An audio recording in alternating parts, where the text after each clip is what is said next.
ఈరోజు ఆంధ్రప్రదేశ్లో మీరు చూస్తే హాట్ టాపిక్ బిఆర్ నాయుడు గారు ఆయన వీడియోలు. నేను సూటిగా అడుగుతున్నాను, ఎవరైతే ఆయన్ని డిఫెండ్ చేసుకుంటూ మాట్లాడుతున్నారో ఆయనకు సంబంధించిన వాళ్ళు కానీ, తెలుగుదేశం వాళ్ళు కానీ, జనసేన వాళ్ళు కానీ, ఎక్కడైనా ఈ రాష్ట్రంలో లేదా దేశంలో ఏ ప్రముఖ దేవాలయంలో అయినా ఇలా వీడియోలు బయటపడ్డ చైర్మన్ గా ఉన్న దాఖలాలు ఉన్నాయా అని అడుగుతున్నా. ఎంత నీచం అండి. అసలు అందరూ కూడా టీటీడీలో ఒక చిన్న పదవి వచ్చినా కూడా అది వాళ్ళ పూర్వజన్మ సుకృతం, వాళ్ళ అదృష్టంగా భావిస్తారు. అలాంటిది సాక్షాత్తు టీటీడీ బోర్డు చైర్మన్ గా పదవి వస్తే ఈరోజు బిఆర్ నాయుడు గారు చైర్మన్ గా ఎక్కడైనా ఆయన ప్రవర్తించాడా? ఆయన భాషలో గాని, ఆయన బాడీ లాంగ్వేజ్ లో గాని, ఆయన చేసే పనుల్లో గాని ఎక్కడైనా ఒక హుందాతనం గాని, ఒక గౌరవం గాని ఉందా అని అడుగుతున్నాను. ఆయన ఎప్పుడూ కూడా టీటీడీ బోర్డు చైర్మన్ గా వ్యవహరించరు. ఆయన ఆ రోజు నుంచి ఈ రోజు వరకు టీవీ5 బిఆర్ నాయుడు గానే వ్యవహరిస్తున్నాడు. ఎందుకు నేను ఇలా అంటున్నానంటే, కొండ మీద కూర్చొని వెంకటేశ్వర స్వామి, పద్మావతి అమ్మవారి ఫోటోలు వెనక పెట్టుకొని ముందర ప్రెస్ మీట్ పెట్టుకొని ఎంత అహంకారంతో, ఎంత తలతిక్కగా, ఎంత కేర్లెస్ గా, ఎంత చులకనగా, ఎంత నీచంగా మాట్లాడతారో ఆయన ప్రెస్ మీట్లు అన్ని ఒకసారి మనం వేసుకొని చూస్తే మీ అందరికీ కూడా అర్థమవుతుంది. ఎందుకంటే ఆయన టీవీ5 బిఆర్ నాయుడుగా ఉన్నప్పుడు ఆయన ఎట్ట మాట్లాడినా ఎవరు పట్టించుకోరు. కానీ ఒక టీటీడీ బోర్డు చైర్మన్ అయిన తర్వాత ఆయనకి హుందాగా ఉండాలి, హుందాగా మాట్లాడాలి, పాలిటిక్స్ కి దూరంగా ఉండాలన్న ఇంగిత జ్ఞానం లేకపోవడం అనేది చాలా దురదృష్టకరం. ఎందుకంటే కొండ మీద బిఆర్ నాయుడు చైర్మన్ గా అడుగుపెట్టిన తర్వాత ఎన్ని జరగాలో అన్ని జరిగాయి. ఆయన ఎలా రియాక్ట్ అయ్యారో మనం అందరం కూడా చూసాం. ఎందుకంటే గతంలో ఎంతో మంది చైర్మన్ గా పనిచేసినప్పుడు ఇలాంటి అపశృతులు ఎప్పుడు కూడా జరగలేదు. కానీ ఈరోజు బిఆర్ నాయుడు చైర్మన్ అయిన తర్వాత ఒక్కొక్కటిగా చూడండి గోవులు, దాదాపుగా 100 గోవులు చనిపోయినాయి. ప్రెస్ మీట్ పెడతాడు, ఏ వయసు అయిపోతే చనిపోవా? ఇదేనా ఒక చైర్మన్ మాట్లాడాల్సిన మాటలు? వయసు అయిపోయి 100 ఆవులు వెంటనే చనిపోతాయా? మీ చేతగానితనం వల్ల చనిపోయినాయి. మీరు వాటిని సరిగ్గా సంరక్షించకపోవడం వల్ల, ఆ తప్పు చేసిన వాళ్ళ మీద మీరు ఎటువంటి చర్యలు తీసుకోకపోవడం వల్ల వెంటనే అన్ని ఆవులు చనిపోయినాయి. అసలు ఒక ఆవు అయితే ఏకంగా గోశాల నుంచి బయటకు వచ్చి రైల్వే ట్రాక్ లో ట్రైన్ గుద్ది చనిపోయింది. అంటే ఎంత నిర్లక్ష్యంగా ఉన్నారు మీ కింద వర్క్ చేసేవాళ్ళు. అంటే మీ మీద భయం, భక్తి లేదు. ఎందుకంటే మీకే దేవుడి మీద భక్తి లేనప్పుడు వాళ్ళు మీకెందుకు భక్తిగా ఉంటారనేది ఆలోచించాలి. అలాగే మీరు చూస్తే భగవద్గీత హిందువులందరూ ప్రతిరోజు ఒక పేజీ అయినా చదవాలి భగవద్గీత అని పెద్దలు చెప్తారు. ఆ భగవద్గీతలో ఉన్న సారాంశాన్ని తెలుసుకొని ఆ విధంగా తమ జీవితంలో ఉన్నతమైన విలువలతో నడుచుకోవాలి అని పెద్దలు చెప్తారు. కానీ ఈ బిఆర్ నాయుడు అంటాడు సిగ్గు లేకుండా, వైఎస్ఆర్ వాళ్ళు 50 కోట్లు పెట్టి బుక్కులు కొట్టేశారు, అవన్నీ రూమ్ లో వేస్ట్ ఉన్నాయి, అసలు ఆ భగవద్గీతలో ఏముంది చెత్తదప్ప అంటాడు. ఆ మూతి మీద 4 పట వేయాలనిపించింది నాకు. ఎందుకంటే అలాంటి వాడు టీవీ5లో అసభ్యమైన వాటిని చూపించే మెంటాలిటీ ఉన్నవాడికి, అవి చూసే మెంటాలిటీ ఉన్నవాడికి, అవి చేసే మెంటాలిటీ ఉన్నవాడికి భగవద్గీత గొప్పదనం, భగవద్గీతలో ఉన్న సారాంశం ఎలా అర్థమవుతుంది? అందుకే దాంట్లో ఏమి లేదు చెత్త అంటున్నాడు. దీని మీద ఖచ్చితంగా హిందువులందరూ కూడా తిరగబడాలి. ముఖ్యంగా బీజేపీ వాళ్ళు, ధార్మిక సంస్థల వాళ్ళు, సంఘాల వాళ్ళు, అలాగే హిందూ సంఘాలు కూడా ఈ బిఆర్ నాయుడు మాట్లాడే మాటలకి స్పందించాలి, బుద్ధి చెప్పాలని కూడా నేను కోరుకుంటున్నాను. ఎందుకంటే మన హిందూయిజాన్ని, మన ధర్మాన్ని, మన భగవంతుణ్ణి, అలాగే మన భగవద్గీతని చులకనగా మాట్లాడే ఇలాంటి వ్యక్తికి టీటీడీ బోర్డు చైర్మన్ గా ఉండే అర్హత ఉందా? అలాంటి వాడిని వెంటనే రాజీనామా చేయించి మెడ పట్టుకొని గెంటేయాలని కూడా వీళ్ళందరినీ కోరుకుంటున్నాను. ఈరోజు ఒక వీడియో రిలీజ్ అయింది. బిఆర్ నాయుడు ప్రెస్ మీట్లే చూడండి, అది నిజమా కాదో మీకే అర్థమవుతుంది. ఎందుకంటే ఆయన కోసం చాలా మంది ఆడవాళ్ళు తెగ మాట్లాడుతున్నారు. కొంతమంది అయితే ఏకంగా ఆయన్ని సమర్థించేస్తున్నారు పొలిటికల్ నాయకులు. ఆయన ప్రెస్ మీట్ చూస్తేనే మీకు అర్థమైపోతుంది అది నిజమా కాదా అని. ఆయన మీద ఏఐ చేసి బ్యాడ్ చేయాల్సినంత అవసరం ఎవరికీ కూడా లేదు. ఆయన అంత గొప్ప వ్యక్తి కూడా కాదనేది తెలుసుకోవాలి. రెండవది, ఆయన మాట్లాడిన మాటల్లో ఆ వీడియోలో తప్పేముంది?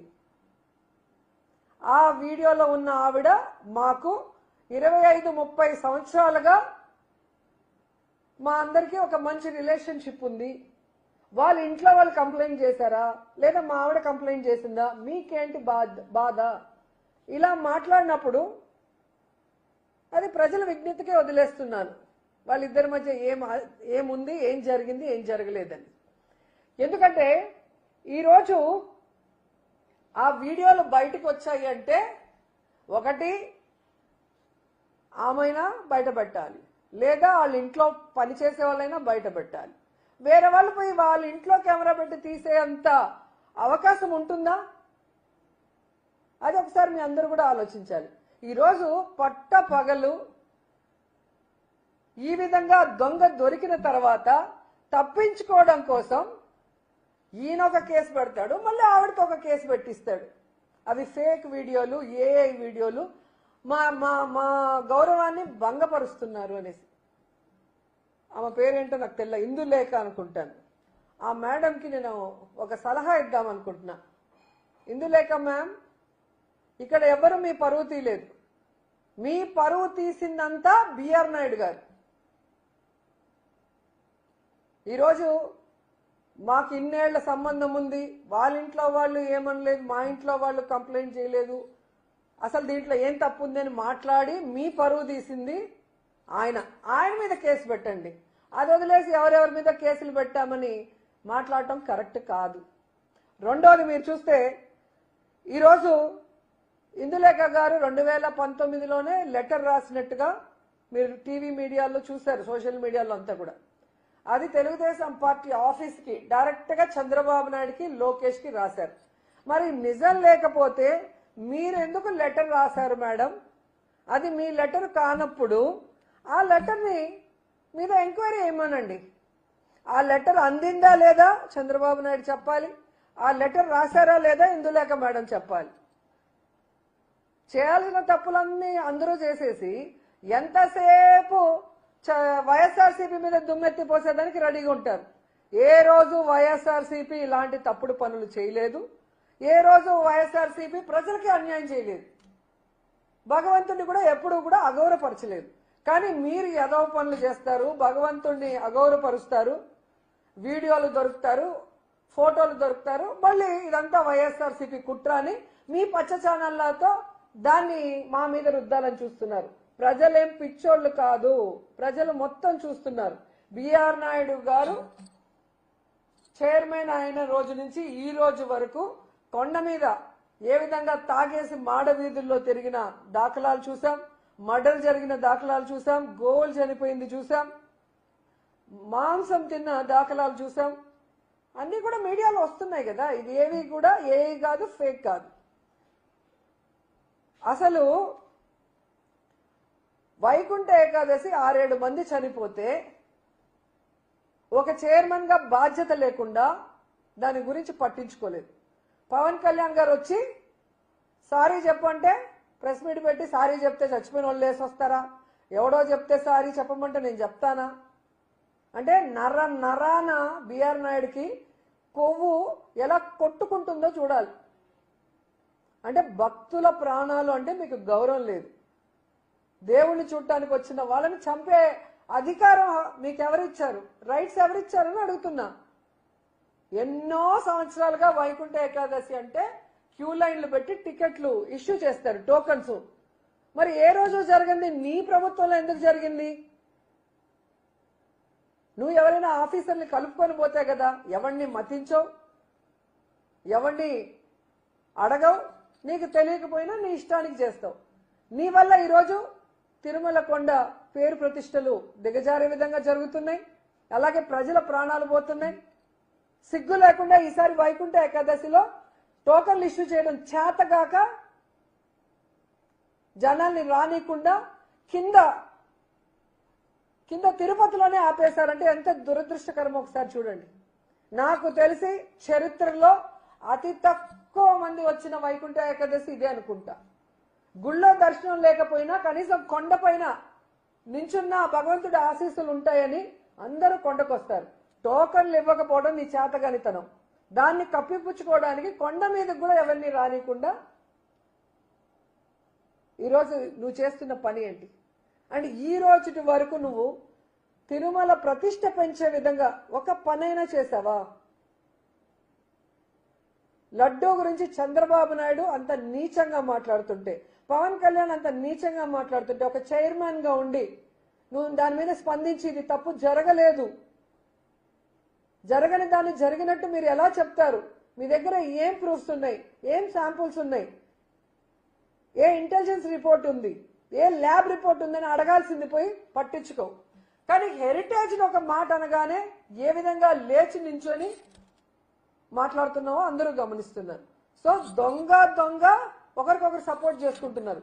చంద్రబాబు నాయుడు చేసే యదవ పనులన్నింటినీ నువ్వు భజన చేసి గొప్పగా చూపించి ఈయనంతా తోపులేడు తురుములేడని చూపిస్తావు టీవీ5లో.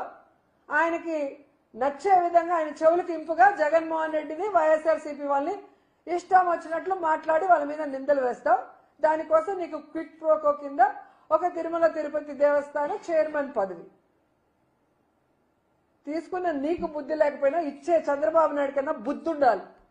అంత గొప్ప పదవిని ఇలాంటి నీచుడికి, ఇలాంటి వికృత మనస్తత్వం ఉన్న బిఆర్ నాయుడికి ఇచ్చినందుకు ఆయన సిగ్గుపడాలి. ఇప్పటికైనా అతన్ని ఆ పదవి నుంచి దించి తిరుమల ప్రతిష్టని కాపాడండి. ఎందుకంటే ఈరోజు బిఆర్ నాయుడు అంటున్నాడు, ఎవడు పడితే వాడు రిజైన్ చేయంటే నేను ఎందుకు చేయాలా? ఎవడబ్బ సొమ్ము? నాకు చంద్రబాబు నాయుడు చెప్తేనే చేస్తాను అంటే చంద్రబాబు నాయుడికి చెప్పే దమ్ము ధైర్యం లేదని ఇండైరెక్ట్ గా బిఆర్ నాయుడు చెప్తున్నాడు కదా. అంటే చంద్రబాబు నాయుడు జుట్టు బిఆర్ నాయుడు చేతిలో ఉంది. కాబట్టి బిఆర్ నాయుడు ఎన్ని ఎదవ మాటలు మాట్లాడినా, ఎన్ని ఎదవ పనులు చేసినా, ఇలాంటి వీడియోలు ఎన్ని వచ్చినా రిజైన్ చేయమని అడగడు అనేది బిఆర్ నాయుడు గారి కాన్ఫిడెన్స్ అనుకుంటా. ఇంతవరకు చంద్రబాబు నాయుడు గాని పవన్ కళ్యాణ్ గాని ఈ బిఆర్ నాయుడు విషయం మీద మాట్లాడకపోవడం చూస్తేనే మీకు అర్థమైపోతుంది. ఎందుకంటే తిరుమల మీద తన రాజకీయ లబ్ధి కోసం, డైవర్షన్ పాలిటిక్స్ కోసం జగనన్న మీద దుమ్మెత్తి పోసే విధంగా లడ్డూ ఇష్యూని ఎంత నీచంగా మాట్లాడారో మనం అందరం కూడా చూసాం.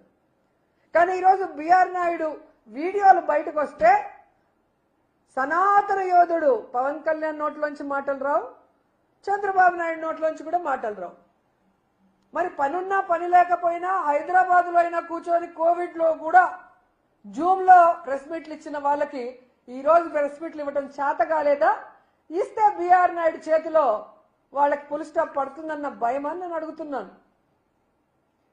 ఎందుకు పవన్ కళ్యాణ్ అడుగుతున్నానంటే లడ్డూలో కొవ్వు కలవకపోయినా, జంతు కొవ్వు, ఫిష్ ఆయిల్, పంది కొవ్వు కలకపోయినా చంద్రబాబు నాయుడు చెప్పిన అబద్ధాన్ని నిజం చేయటం కోసం తిరుపతిలో మీటింగ్ పెట్టి కాషాయ డ్రెస్ వేసుకొని ఎంత ఓవర్ యాక్షన్ చేశాడో మనం చూసాం. ఈరోజు నేను సూటిగా పవన్ కళ్యాణ్ గారిని అడుగుతున్నాను, మీరు సనాతన యోధులైతే, మీరు హిందూ ధర్మాన్ని పరిరక్షించే వాళ్ళైతే మరి బిఆర్ నాయుడు లాంటి విలువలు లేని వ్యక్తిని ఇంకా ఎందుకు పెట్టారు? అతనితో ఎందుకు రాజీనామా చేయించలేదు అని అడుగుతున్నా. మీ పార్టీలో ఎమ్మెల్యే పదవిని అడ్డం పెట్టుకొని అసెంబ్లీలో నుంచి రాసలీలలు చేస్తాడు, అమ్మాయిని హెరాస్ చేస్తాడు, భయపెడతాడు. అన్ని దొరికినా కూడా మీరు ఎటువంటి కేసు పెట్టించరు. రిటర్న్ గా అమ్మాయి మీద కేసు పెట్టించే గొప్ప వాళ్ళు మీరు. అంటే మీకు ఆడవాళ్ళంటే గౌరవం లేదు, భగవంతుడంటే భయం భక్తి లేదు, చట్టాలంటే చాలా చులకన మీకు. లేకపోతే మీరు చేస్తున్న పనులేంటి, మీరు మాట్లాడే మాటలేంటి? అసలు బిఆర్ నాయుడుని వెంటనే తిరుమల తిరుపతి చైర్మన్ గా సస్పెండ్ చేయాలి. దీనికి బీజేపీ వాళ్ళు, హిందూ సంఘాలు, ధార్మిక సంఘాలు అన్నీ కూడా ఇలాంటి అనైతిక వ్యక్తిని కొనసాగించడం కుదరదు అని చెప్పి మాట్లాడాలని కూడా డిమాండ్ చేస్తున్నా. ఎందుకంటే మొన్న ఎక్కడో విజయవాడలో మీటింగ్ పెట్టినట్టున్నారు, మీటింగ్ పెట్టుకొని మాట్లాడుకున్నారు కదా. మరి ఇలాంటి విషయాల మీద మీటింగ్ మాట్లాడండి. బిఆర్ నాయుడు వచ్చిన రోజు నుంచి ఈ రోజు వరకు తిరుమల పవిత్రతను దిగజార్చే కార్యక్రమాలు ఎన్ని జరిగాయి? ముఖ్యంగా ఈ ఇందులేఖ గారి లెటరు, వీడియోల గురించి విచారణ జరిపించండి, డిస్కస్ చేసి దీని మీద వెంటనే యాక్షన్ తీసుకోండి. లేకపోతే హిందూ ధర్మాన్ని చూసి అందరూ కూడా నవ్వే పరిస్థితి వస్తుంది. మన దేవుణ్ణి, మన ధర్మాన్ని కాపాడుకోవాల్సిన బాధ్యత మనకుంది. ఎందుకంటే ఈరోజు చంద్రబాబు నాయుడు చెప్పేది ఏది నిజం కాదు. ఆయన ఈవీఎం వల్ల గెలిచాడు కాబట్టి ఆ ఈవీఎం విషయాలు బయటకు రాకూడదు.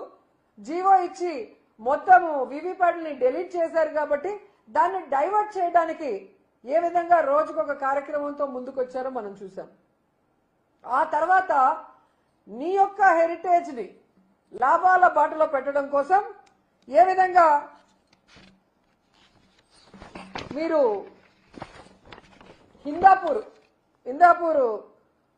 డైరీతో ఏ విధంగా ఈరోజు అత్యధికమైన అమౌంట్ ని కోట్ చేసి వాళ్ళకి కట్టబెడుతున్నారు. ఎందుకంటే ఆ యొక్క ఇందాపూరు, హెరిటేజ్ రెండు ఒకటే. ఆ విషయం భువనేశ్వర్ గారి ఫోటోతో పాటు హెరిటేజ్ ఒక దాంట్లో వెబ్సైట్ లో పబ్లిష్ చేయడం మనం చూసాం. సో మీ అందరు కూడా ఒకరికి ఒకరు తోడు దొంగలు. ముందర వాళ్ళని పెట్టి వెనక నుంచి నువ్వు కథ నడిపించి ఏ విధంగా భగవంతుడి కోసం భక్తులు వేసిన విధానాలను, భగవంతుడి డబ్బుని ఏ విధంగా దోచుకుంటున్నాం అనేది ఈరోజు కళ్ళ ముందు కనిపిస్తుంది. ఎందుకంటే మీరు దేవుడితో రాజకీయం చేశారు. దేవుడి లడ్డూనే మీరు చాలా అసహ్యంగా మాట్లాడారు. అది తప్పు అని సుప్రీంకోర్టు చెప్పింది. రాజకీయాల్లో భగవంతుడిని లాగద్దండి, ఎటువంటి జంతు కొవ్వు, ఎటువంటి పంది కొవ్వు ఏవి కలవలేదు అని క్లియర్ కట్ గా చెప్పింది. చెప్పిన తర్వాత కూడా మీరు ఏ విధంగా భగవంతుడిని అవమానపరిచే విధంగా ఫ్లెక్సీలు వేసి గొడవలు చేసి డైవర్షన్ పాలిటిక్స్ చేశారో మనం చూసాం. ఈరోజు సిబిఐ వేసిన కేంద్ర ప్రభుత్వంలోని వాళ్ళు, రాష్ట్ర ప్రభుత్వం వాళ్ళు కలిపి చేసిన ఎంక్వైరీలో ఏమీ లేదని తేలితే నువ్వు మళ్ళీ ఒక కమిటీ వేసావంటే అర్థం ఏంటి? రెడ్ బుక్ రాజ్యాంగాన్ని తీసుకొద్దాం అనుకుంటున్నారా? ఈరోజు సిగ్గు లేకుండా బిఆర్ నాయుడు విషయం కూడా డైవర్షన్ కోసం వైసీపీ తీసుకొచ్చిందంట. వైఎస్ఆర్సీపీ పార్టీ బట్టి ఎన్ని సంవత్సరాలు అయింది? బిఆర్ నాయుడుకి ఇందులేఖతో ఉన్న పరిచయం ఎన్ని సంవత్సరాలు అయిందో ఒకసారి చూసుకోండి. వైఎస్ఆర్సీపీ మీద నిందలు వేస్తే నవ్వుకుంటారు జనాలన్న బుద్ధి జ్ఞానం కూడా లేదా వైసీపీ వాళ్ళకి, టీడీపీ వాళ్ళకి, జనసేన వాళ్ళకి, అట్లాగే బిఆర్ నాయుడిని ఎవరైతే సపోర్ట్ చేస్తున్నారో వాళ్ళకి? ఎందుకంటే వైసీపీ పార్టీ పెట్టింది ఇప్పుడు, కానీ బిఆర్ నాయుడు గారికి ఇందులేఖ కుటుంబంతో ఎప్పటి నుంచో పరిచయం ఉంది. అలాగే ఇందులేఖ గారు బిఆర్ నాయుడు గారి టార్చర్ భరించలేక చంద్రబాబు నాయుడికి, లోకేష్ కి లెటర్ రాసింది 2019లో. దీంట్లో మేం చేసిన ఫేక్ వీడియోలు ఏముంది, మేం చేసిన తప్పులు ఏముందో మాకైతే అర్థం కాలేదు. తప్పు చేసింది బిఆర్ నాయుడు. వాళ్ళ దగ్గర డబ్బు ఉందని, వాళ్ళ దగ్గర పవర్ ఉందని, అధికార పార్టీ అండుందని ఈ విధంగా ఆడవాళ్ళని భయపెట్టుకొని లొంగ తీసుకోవాలన్న మనస్తత్వం ఆ టీడీపీ, జనసేనలో ఉంది. కాబట్టే ఈరోజు మీరు చేసిన తప్పులకి వెంకటేశ్వర స్వామి ఒక్కొక్కరి చరిత్ర బయటకు తీసుకొస్తున్నారు. కోడూరు చరిత్ర బయటకు వచ్చింది, బిఆర్ నాయుడు చరిత్ర బయటకు వచ్చింది. చంద్రబాబు నాయుడు హెరిటేజ్ లో వాళ్ళు చేసిన తప్పులన్నీ కూడా సాక్ష్యాధారాలతో బయటకు వచ్చి వాళ్ళు ఎలా కుదేలమంటున్నారో మనం అందరూ కూడా గమనిస్తున్నాం. బిఆర్ నాయుడు మీరు తెలుసుకోవాల్సింది, ఈ రోజు మీకు చంద్రబాబు నాయుడు, పవన్ కళ్యాణ్ ఏమైనా కాపాడుతాడేమో గాని వెంకటేశ్వర స్వామి మాత్రం నిన్ను వదిలిపెట్టడు. కొండని నువ్వు అవమానపరిచావు. 7 కొండలు కాదు, ఇంకో కొండ ఉంది, 8వ కొండ, చెత్త కొండ అన్నావు. ఎంత పెద్ద మాట అన్నావు. అసలు ఆ మాట అనటానికి నీ నోరు ఎలా వచ్చింది? అలాంటి మాట అన్న నీ నోరు పురుగులు పడతాయని కూడా ఈ సందర్భంగా తెలియజేసుకుంటున్నా. ఎందుకంటే భగవంతుణ్ణి పూజించే నేను, భగవంతుణ్ణి మనస్ఫూర్తిగా నమ్మే వ్యక్తిని నేను. ఆ భగవంతుడి గురించి మీరు తప్పుగా మాట్లాడితే ఈ జిల్లాలో పుట్టిన అమ్మాయిగా నేను సహించను. ఖచ్చితంగా భగవంతుడు ఎవరెవరైతే లడ్డూ గురించి కానీ ఎవరైతే టీటీడీ గురించి తప్పుగా మాట్లాడారో, టీటీడీలో పదవుల్లో ఉండి ఇలా అమ్మాయిల జీవితాన్ని నాశనం చేశారో ఎవరిని కూడా వెంకటేశ్వర స్వామి వదిలిపెట్టరు. సో ఇప్పటికైనా బీజేపీ వాళ్ళు కానీ హిందూ ధర్మ సంఘాలు కానీ అందరూ కూడా బయటకు వచ్చి దీని మీద ఒక స్టాండ్ తీసుకోకపోతే ప్రతి దేవుడి దగ్గర ఇలాంటివి మామూలు అయిపోతాయి. ఈ బిఆర్ నాయుడు లాంటి వాళ్ళకి పదవి పెద్ద విషయం కాదు, ఇది నాకేమి అన్నం పెట్టదు, నాకు చాలా ఉన్నాయన్నాడు. అంటే టీటీడీ చైర్మన్ అవ్వటం నాకు పెద్ద విషయం కాదు, నాకు ఆ పదవి అసలు గొప్పే కాదు, నాకు అవసరం లేదన్నట్టుగా మాట్లాడేవాడికి ఆ పదవి ఉంచడం అవసరమా? ఆయన పనుంటే పోయి చూసుకోమని హైదరాబాద్లో ముందు వాడిని దించమనండి. లేదా తిరుపతిలో పెద్ద ఎత్తున మేము ఉద్యమాన్ని తీసుకొస్తాం. ఈ చంద్రబాబు నాయుడు, పవన్ కళ్యాణ్ ఏదైతే హిందువులమని దొంగ నాటకాలు ఆడుతున్నారో వాటన్నిటికీ ఒక ఫుల్ స్టాప్ పెడతాం. ఈ బిఆర్ నాయుడు కొవ్వుని దించుతామని కూడా ఈ సందర్భంగా తెలియజేసుకుంటున్నాం. గతంలో పృథ్వీరాజు గారు చిన్న తప్పు చేస్తేనే ఆయన పదవిని తొలగించారు. ఈ రోజు ఇంత పెద్దగా అడ్డంగా దొరికేసినా కూడా ఇంకా అవార్డు. ఖచ్చితంగా అండి, ఒక వాయిస్ రికార్డ్ లో ఇలా అన్నారు పృథ్వీ గారు అని తెలిసిన వెంటనే ఏ విధంగా ఆ పదవిలో ఉండకూడదు అలాంటి వ్యక్తి అని వెంటనే అతన్ని తీసేయటం జరిగింది. మీ అందరికీ కూడా తెలుసు. తిరుమల పవిత్రతని కాపాడాల్సిన బాధ్యత అందరి మీద ఉంది. కానీ ఈరోజు చంద్రబాబు నాయుడు వీడియోలు వచ్చినా, ఆయనకు రాసిన లెటర్ గురించి ఆయనకు తెలిసినా ఇంకా ఈయనని కాపాడటం కోసం తన పచ్చ మీడియాలో డిస్కషన్లు పెట్టి పచ్చ మీడియాకు సంబంధించిన ఆడవాళ్లతో వైసీపీని తిట్టిస్తూ ఇదేదో ఫేక్ అన్నట్టు ప్రచారం చేసి బట్ట కడదాం అనుకుంటున్నారేమో కానీ ఖచ్చితంగా భగవంతుడు దీన్ని వదలడు. యాక్చువల్గా రూల్ ప్రకారం కూడా ఒక లాయర్ గారు నాకు పంపించడం జరిగింది. ఒక బాధ్యత కలిగిన ఒక పోస్ట్లో ఉంటూ టీటీడీలో ఈ విధంగా వేరే ఒక మహిళతో సంబంధం ఉన్నట్టు తెలిస్తే వెంటనే ఆ యొక్క పదవి నుంచి వాళ్ళని సస్పెండ్ చేసే ఒక ఇది కూడా నా దగ్గర కాపీ ఉంది, మీకు ఇస్తాను. సో అలా తీసుకున్న లీగల్ గా అయినా కూడా అతన్ని అక్కడి నుంచి తప్పించాల్సిన బాధ్యత ఉంది. చంద్రబాబు నాయుడు అతన్ని రిజైన్ చేయిస్తే ఆయనకు కొంచెం గౌరవం అన్నా మిగులుతుంది. లేకపోతే ఈ జిల్లాలో పుట్టిన బిఆర్ నాయుడు, చంద్రబాబు నాయుడు ఏ విధంగా ఈ తిరుమల ప్రతిష్టను దిగదారుస్తున్నారు, తిరుమలలో లేనిపోనివన్నీ కూడా జరిగే విధంగా వీళ్ళ అవకాశాలు క్రియేట్ చేస్తూ మళ్ళీ అవి తప్పించుకోవడానికి వైసీపీ మీద ఎలా బురద చల్లుతున్నారో అందరూ కూడా గమనిస్తున్నారు. ముఖ్యంగా చిత్తూరు జిల్లా వాసులు గమనిస్తున్నారు. ఎవరు కూడా దీన్ని వదిలిపెట్టే విషయం కాదు. ఎందుకంటే ఇది మొత్తం మన హిందూ ధర్మానికే విఘాతం కలిగే ఒక కార్యక్రమం. ఒక చైర్మన్ గా ఉన్న వ్యక్తి ఒక తప్పుడు కార్యక్రమం చేస్తుంటే దాన్ని ఒక ప్రభుత్వంలో ఉన్న సీఎం గాని డిప్యూటీ సీఎం దాన్ని సహకరించి దాన్ని సమర్థిస్తే ఇక అన్ని టెంపుల్లు ఇలాగే భ్రష్టు పట్టిపోతాయి. కాబట్టి మన ధర్మాన్ని, మన దేవుణ్ణి, మన టెంపుల్స్ ని కాపాడుకోవాల్సిన బాధ్యత నిజమైన హిందూ ప్రతి ఒక్కరికి కూడా ఉందని కూడా ఈ సందర్భంగా తెలియజేసుకుంటున్నాను.